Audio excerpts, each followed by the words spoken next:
Hey there, it's Andy Lockwood from Lockwood College Prep, and I just saw something in the news that caught my eye that I thought I would want to pass along because it exposes something that I think very few people actually believe or know about financial aid, but it's true, and it's actually a little scammy or sleazy sounding. So the story was about a bunch of colleges who settled without admitting or denying any type of wrongdoing, allegations of collusive behavior for so far a combined $104 million. That's Yale, Columbia, Duke, Brown, and Emory. A bunch of other colleges have not yet settled, but they're also named in the suit. University of Pennsylvania, Georgetown, Cornell, Notre Dame, MIT, Caltech, Hopkins, Dartmouth, Northwestern, and Rice.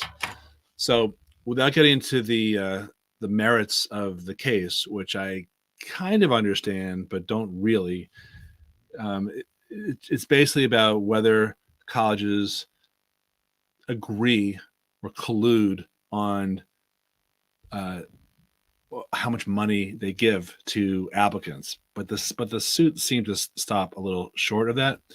The point I wanted to bring up here is that when a college says that it offers need-based aid, which is based on filing the FAFSA or the CSS profile or both, and getting your student aid index, your SAI, and then you qualify for a certain amount of money, and then that college decides what to give you, and that's it. So when these colleges, particularly these elite colleges, say we only give money based on need, we don't give money based on merit, I think that's true, but not 100% of the time. I think this lawsuit, this settled lawsuit, alleges something to the contrary. And I just want to tell you, from my personal experience, that it's a little bit different also. So the reason I think it's kind of scammy is I've had not a ton, but a handful of experiences in the past where I had clients get into an elite school and receive an offer that is, again, purely need-based. And then they got other offers from another competitor college, again, need-based. And then somehow we were able to improve the initial award from the first college by playing the schools off against each other. Now, that doesn't mean that all of a sudden when we were done that they showed more financial need, right? So on one hand, the colleges all say we're need-based. On the other hand, if they want a kid badly enough, or you're able to, perform some sort of jujitsu on them for financial aid appeals, then they may give more money. So one client that comes to mind a few years ago was one of those kids that's really like an admissions officer's dream.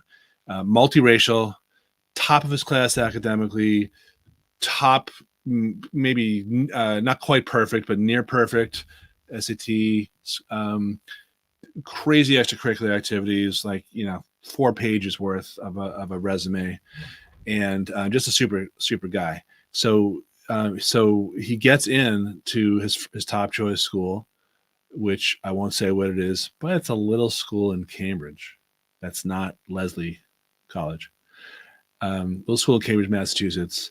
And his family does not show any financial need. The dad is a doctor in New York City, right? So there's no way that someone like that qualifies for need-based aid.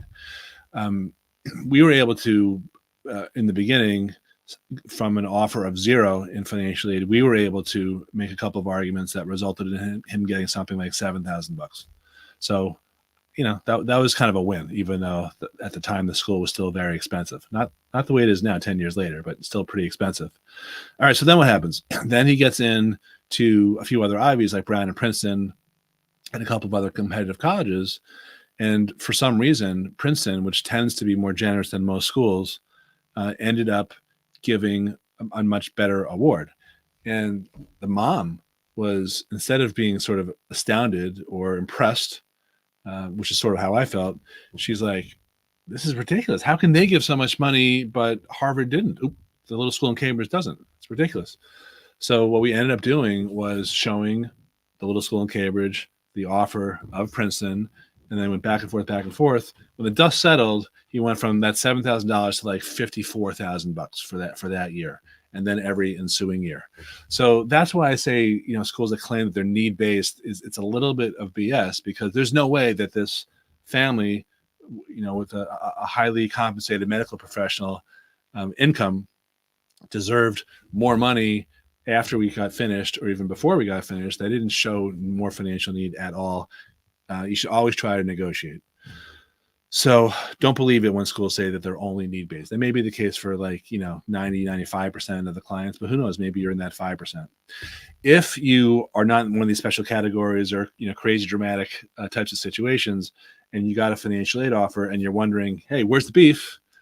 You should try to appeal your award. I have a course on that. It's really a combination of a course and a review of your financial aid appeal letter ahead of time before you send it in to see if we can improve it. 9 times out of 10, we can punch it up. I'm going to put the link to that appeals course right here on this post. If you're interested, take a look at it, and maybe we can help you get some more money if you feel like you've been shortchanged or stiffed by your financial aid office or your merit scholarship committee. Thanks for watching. Talk to you soon.